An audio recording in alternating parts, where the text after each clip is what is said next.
"You're too poor to attend the family reunion," my sister sneered. Hours later, a butler escorted them out. "This is a private event for shareholders only," he said. I sipped my champagne and waved. I never thought I'd write something like this, but it's been sitting in my chest for months. I'm not looking for legal advice, but more like validation, maybe? Reflection? Or just sharing something I never thought would actually happen. Let me give you context. I'm Adrienne, 43, female, divorced, mother of 2 grown kids, and a quiet college English instructor from Santa Barbara. I wasn't supposed to be anyone big. Not in my family, at least. Not with the way things played out growing up. My family owns a wine import business, Cole and Brand Imports.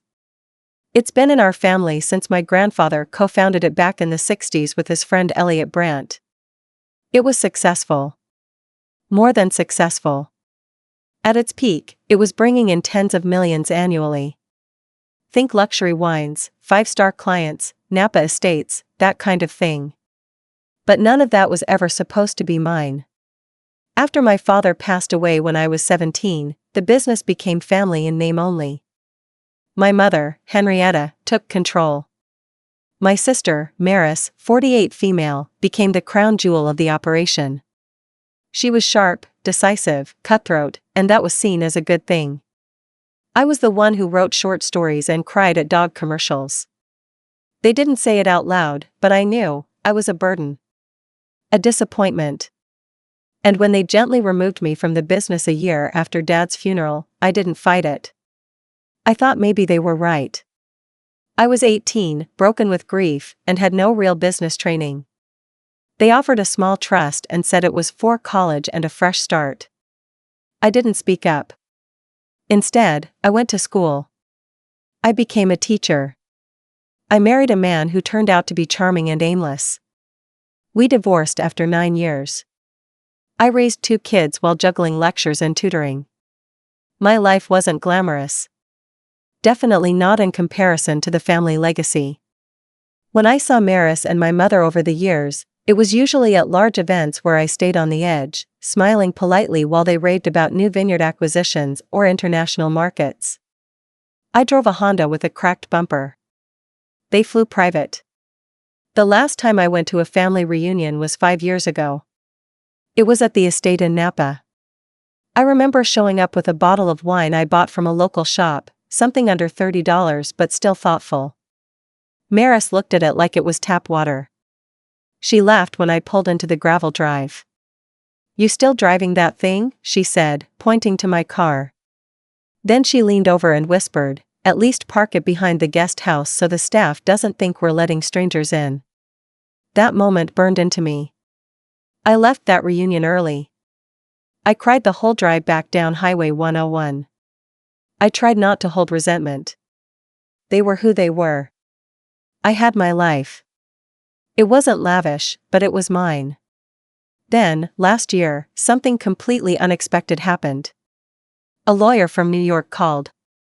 His name was Darren Mendel, and he represented the estate of Elliot Brandt, my grandfather's original business partner, the Brandt and Cole and Brandt. He told me Elliot had passed away. I vaguely remembered him, kind, quiet, always on the sidelines in my childhood. I hadn't seen him since I was a teenager. "He left you something," Darren said. I thought it was going to be a letter or maybe an old wine crate. It wasn't. Elliot left me 70% of his shares in Cole and Brand Imports. Let me repeat that, 70% of a company I had been exiled from for most of my life. And according to Darren, it wasn't just symbolic. Those shares were currently valued at over $18 million. I sat in my office chair for a long time after that call. Just staring at the wall. I didn't know what to feel, disbelief, guilt, even fear. What did this mean? Why would he do that? There was a handwritten letter from Elliot that the lawyer passed to me later. In it, he talked about how he'd watched my family for years turn the company into something cold and corporate. "You were the only one who had a soul for the work," he wrote. "You may not have worn suits, but you understood people." That line haunted me. It still does. Things started shifting quickly after the shares were legally transferred. I became the majority shareholder, meaning I now had more voting power than my mother and sister combined. They were furious. My mother sent a 2-line email, "This is not what your father would have wanted. Don't meddle where you don't belong." Maris left a voicemail. I still have it. Her voice calm but icy, "This will blow up in your face. You're a teacher, Adrian. Not a CEO. Don't confuse inheritance with competence." I didn't respond. I didn't need to. Instead, I started asking questions. I met with Elliot's old advisors. I brought in an independent auditor. I sat with analysts and consultants and pored over years of financial reports. Slowly, I realized that the company had shifted into something corrupt. Not overtly illegal, but exploitative. Corner-cutting. Greedy. They had fired longtime suppliers in Argentina and Italy to chase cheaper sources. They were hosting private executive retreats that cost more than my entire yearly salary. Staff turnover was insane. And nobody seemed to care as long as the profits stayed high. When the annual family shareholder reunion came around this spring, the same Napa event they'd always held, I was invited. Or, more accurately, I received an obligatory notification because now I had voting rights. I went. Not for drama. Not for revenge. But because I needed to see it with my own eyes. I wore a simple dress. I arrived alone in a black car, not rented, but gifted by one of the new board members who believed in my vision for reform. The estate hadn't changed. The gardens were perfectly trimmed. The wine still flowed like fountains. But I was different. Mara saw me on the patio. She tilted her sunglasses down. "You're too poor to attend the family reunion," she said with a smirk. I didn't answer her. I just walked inside. 3 hours later, we began the shareholder meeting. And that's where everything turned. Inside the main estate hall, they had arranged everything like it was a luxury gala instead of a corporate meeting. Polished oak tables, glass decanters, embossed leather folders. A whiteboard no one was going to use because all the decisions had already been made, at least, that's what they assumed. I took my assigned seat, near the middle, at the long end of the table. Not near the head. Mara sat 2 seats down, clearly expecting to lead. She wore a sharp ivory suit and that confident, detached expression she'd perfected since we were kids. My mother was directly across from her, already flipping through the quarterly report printouts like she was bored by it all. The lawyer, Darren, the same one who had called me months earlier, was seated near the far end with another man I didn't recognize. It wasn't until he introduced himself as acting counsel on behalf of Ms. Cole, the majority shareholder, that people began looking around in confusion. Maris turned her head toward me so slowly it was almost theatrical. I didn't look back. The silence after that introduction was sharp. My cousin Julian, who'd always been somewhere in the family mix of managers and logistics, leaned forward and asked what percentage of shares I held. His tone was polite but strained. 70%, I said softly. My mother let out a sound that was half a cough and half a scoff. Impossible, she muttered. It's not impossible, Darren cut in. The shares were personally held by Mr. Brandt and passed directly to Adrian upon his death. The transfer is legally complete and recognized by the board. It was surreal, sitting there in front of people who had spent years pretending I didn't exist, now having to listen to me as I outlined my voting rights. They didn't interrupt me, not at first. They were still trying to process that the rules had changed and that I had the rulebook in my hands. But when we got to the votes, that's when the temperature in the room shifted. First, I moved to freeze unnecessary executive bonuses pending a third-party audit. Then, to reinstate long-term supplier contracts that had been dissolved 2 years ago, contracts that kept small, generational vineyards in Spain and Chile afloat. Every proposal I presented had been reviewed by Darren and his team. Every vote was backed by my majority. The others could abstain, object, or glare holes through me, but they couldn't outvote me. By the third vote, Maris slammed her binder shut. My mother didn't say a word, but her lips were so tightly pressed together they looked bloodless. "This isn't how we do things," Maris finally said. "You don't understand the business. You're making decisions based on feelings." I responded with the first and only pointed line I spoke that entire day: "No, I'm making decisions based on values." Which is something this company has lacked for a long time. She blinked like I'd slapped her. The final motion of the meeting was more procedural, establishing a new board structure that required independent advisors to hold voting seats. Not family. Not friends. People with no personal stake in how much champagne was served at the next gala. That passed, too. The lawyer stood up and read a final clause about the meeting being closed to non-shareholders moving forward. Standard practice, but the tension in the room made it feel heavier. My mother stood. "This is obscene," she said. "Your father built this company with integrity." I didn't say anything. I wasn't going to argue history. I wasn't going to fight the ghost of a man I had loved deeply and grieved in silence for decades. But I didn't stop what happened next. The estate manager, an older gentleman in a dark suit, someone who had likely worked for the family for years, walked quietly to my mother and sister.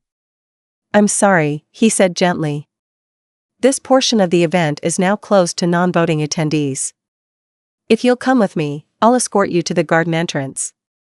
My sister looked like she might explode. My mother didn't even look at me as she walked out. She was stiff, like a statue being moved. I stayed seated. I sipped my champagne. I didn't smile. I didn't need to. The days that followed were a strange blur. I drove back to Santa Barbara the next morning with a headache and no music playing. Just silence and road and a head full of things I couldn't name yet. Part of me felt proud, no, relieved. That I had done something brave.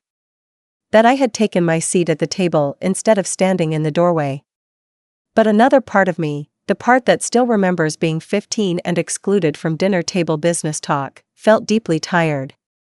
It's exhausting, realizing the people who should have protected you never thought you were worth protecting. Emails started coming in by the time I got home. A few board members, politely welcoming. One or two family acquaintances, trying to catch up after years of silence. My inbox was full of people I hadn't heard from in ages. I ignored most of them. Maris didn't call. Not that I expected her to. My mother sent one message, exactly 8 words long: "You have no idea what you're doing. Goodbye." I stared at that email for a while. I didn't delete it. But I didn't respond either. Instead, I kept going. I scheduled meetings with supplier reps. I read pages and pages of backlogged employee feedback reports. I commissioned an independent HR audit. I had no business background, but I knew how to listen. And I hired people who knew how to help me learn. And slowly, quietly, I started to turn things. Not by being aggressive. Not by dominating. But by bringing the soul back into the business. It wasn't just about profit. It was about people. Relationships. Dignity. Something the company, and my family, had forgotten. It didn't all go smoothly after that meeting. That would be too simple, too storybook. The truth is, once the dust settled, the backlash began. My cousin Julian, who had always played the neutral middleman in the family, started emailing thinly veiled critiques, phrased like concerns. He said things like, "I respect your new position, Adrian, but I think some of these changes are too fast for the market, and just a heads up, some of the legacy staff are feeling unsettled." Unsettled. That was code. Code for "you're disrupting the status quo," which really meant, "you're exposing the things we thought we buried." I didn't argue. I invited him to a Zoom call. I shared the data. I walked him through why I was changing vendor contracts, implementing compliance checks, and reinstating employee wellness programs that had been quietly gutted years ago. He nodded, he smiled. He called it ambitious. I didn't hear from him again. There was also a leak, someone from the finance team, probably, who shared information with a business publication. A headline popped up a week later: estranged family member gains control of legacy wine empire in sudden power shift. The article painted me as a wild card. It referenced my limited business background and unexpected inheritance. They included a quote from Maris. "She was always more of a dreamer than a doer," she said. "I just hope she doesn't dismantle what generations built with care." She never used my name. Just she. I was angry for about 2 hours. Then I laughed. Because in a way, she was right, I was a dreamer. I dreamed about integrity, sustainability, paying people what they were worth. And if that dismantled the illusion of legacy, then maybe the legacy wasn't built as carefully as they claimed. But what stung more than the article, more than Julian's cowardice or the emails dripping in passive aggression, was the silence from my mother. She didn't call. She didn't ask to meet. She didn't even send a birthday text in March. And she never missed birthdays. I kept wondering what hurt more, being cut out in my 20s, or finally being seen and still not being accepted in my 40s. And then one night, I got a letter. Not an email. Not a text. A real letter, in my mother's tight, formal handwriting, on monogrammed stationery I remembered from childhood. It was 2 pages long. Most of it was about her. How hard she had worked after my father died. How much pressure she'd faced as a woman in business in the 90s. How she had to be cold to survive. She didn't apologize exactly, but she said, "You were a gentle soul, and I didn't know how to make space for that." That line broke something in me. She went on to say that Maris felt disrespected, embarrassed, and betrayed. That the company was always going to be a source of contention if I insisted on leading it my way. And then she wrote something I'll never forget: "You took power, Adrian, but power doesn't make a family. Power breaks it."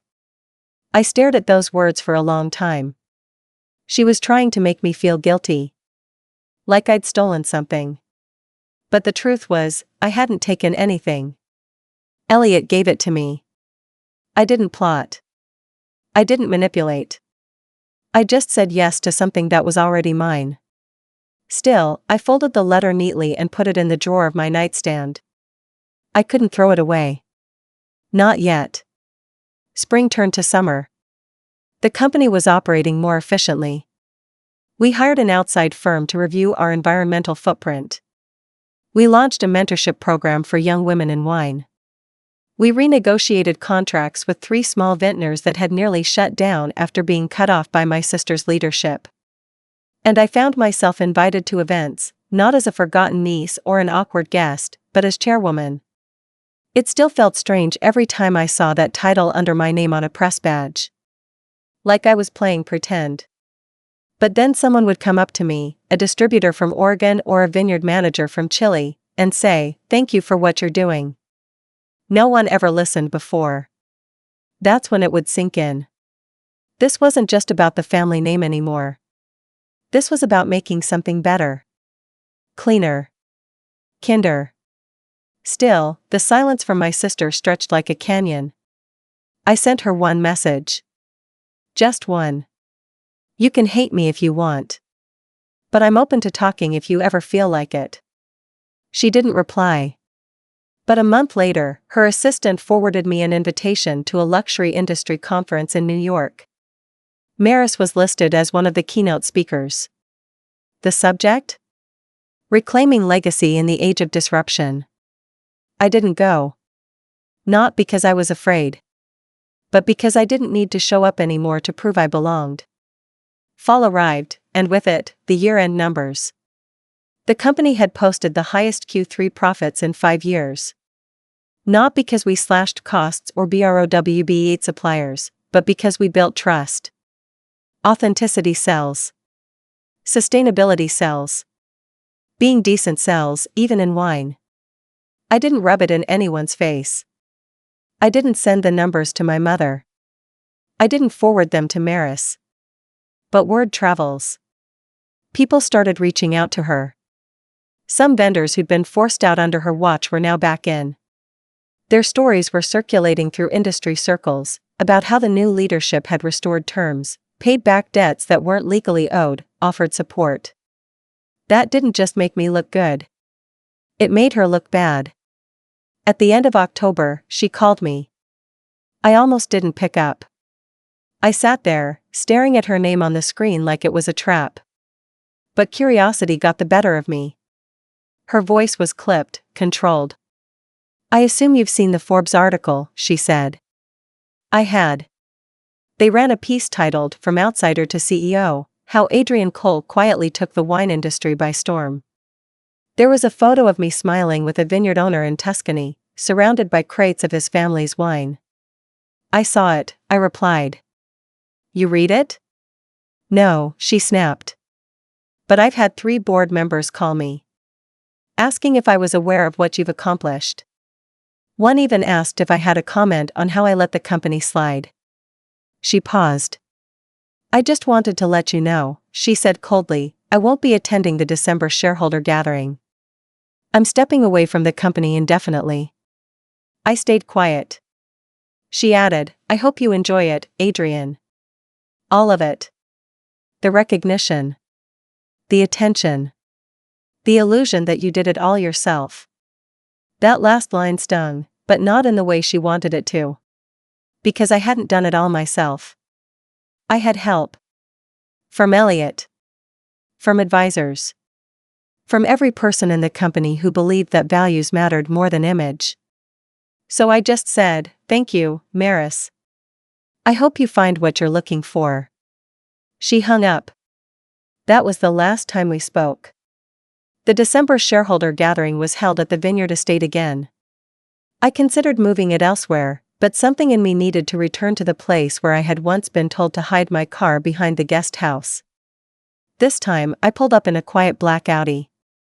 I wore a dark green silk dress, nothing flashy, just classic. The staff greeted me by name. The caterer, one of the ones Maris had once cut, thanked me for bringing them back. I stood by the veranda, sipping champagne. A new butler approached. Young, polite. He handed me a list of confirmed guests. My mother wasn't on it either. Just before the meeting began, a small group of late arrivals wandered up the drive. Dressed like they owned the place, because for years, they had. But now, they didn't. I recognized 2 of them as former board members Maris had always relied on. They didn't have shares anymore, at least not voting ones. They'd sold their positions over the summer when they thought the company was changing direction too fast. The butler, calm as ever, stepped out. I'm sorry, he said smoothly, this is a private event for current shareholders only. If you're not on the list, I'll have to ask you to step aside. They argued. Mildly. Then walked off, faces tight with frustration. I didn't wave this time. But I watched them leave through the same garden entrance my mother and sister had been escorted through just months earlier. Poetic. The meeting was quick, smooth, respectful. The new board offered updates, we voted on charitable giving initiatives, and I shared a personal thank you to the team for their trust and patience. No pomp. No ego. Just purpose. Later that evening, as the sun set behind the rows of vines, I stood on the stone patio where Maris once mocked me for being too poor. I thought about that moment often. Not with bitterness anymore, but as a kind of benchmark. The old me, the one who would have walked away with tears in her eyes, didn't live here anymore. She had changed. Grown. Found her place not by clawing up a ladder, but by walking in through the door someone left open and choosing to stay. I had nothing left to prove. And that, in the end, was the most satisfying part. My sister told me I was too poor to be part of the family reunion. Months later, I inherited the majority of the family business from someone they overlooked. I quietly took control, cleaned it up, rebuilt its soul, and watched as the same people who pushed me out were pushed aside by their own arrogance. No screaming, no revenge plots, just patience, values, and power used differently. I didn't destroy them. I just built something better without them.